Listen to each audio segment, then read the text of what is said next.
Here's a quick guide on how to get rid of approach anxiety forever and stop being such a Nathaniel B. I honestly don't even know what that means, but that's what the kids are saying these days. In order to get rid of approach anxiety forever, we first have to learn where that anxiety comes from. Because anxiety doesn't just show up out of nowhere. And anxiety in any realm of life comes from the exact same place. A lack of competence, aka not knowing what to do. You don't know what to say, you don't know how to behave, and you don't know what to expect. Which means all you have to do then is prepare yourself with things to say and do before you start approaching women. If you know what to expect beforehand, you're a lot more prepared for it. There's just one tiny problem with that entire plan. And that is, practicing game doesn't actually work like that. You see, preparing yourself by learning how to say the right things and do the right things beforehand can only give you a false sense of security up until something that you didn't prepare for happens.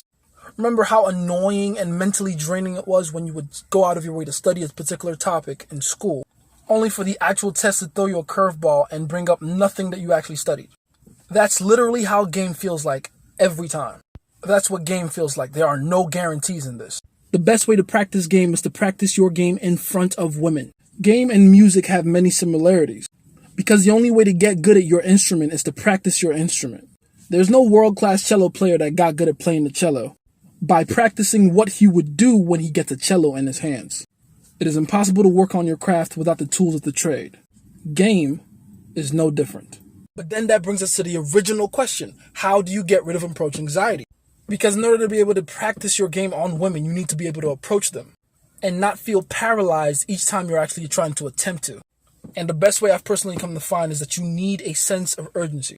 This is how I say it. It is impossible to have a successful dating life if you're not being proactive about it. If I've said it once, I've said it a million times. There is no serendipity in the game for men. And honestly for women either, unless they're like super attractive. Good things won't magically happen to you in your life by just sitting your ass at home and doing nothing. I know, bummer, but I didn't make the rules. I'm just a guy that understands those rules on a very deep level. So if you're picking up what I'm putting down, if you don't make that approach, nothing happens. You have two options. Either you approach that girl and try to see if something happens, or you don't, and nothing is guaranteed to happen. You literally have 100% guarantee of failure if you don't try, and a maybe 10% guarantee of success if you do. If that doesn't get you up your ass and make you want to approach every beautiful woman that comes across your way, I don't know what will. So stop being a little bitch-ass Nathaniel B. Go and approach now. Yes, I understand. It's uncomfortable. You feel anxious, but fuck it. Push through and just go say hello or something. Because the alternative is that you don't and you die alone. Your choice.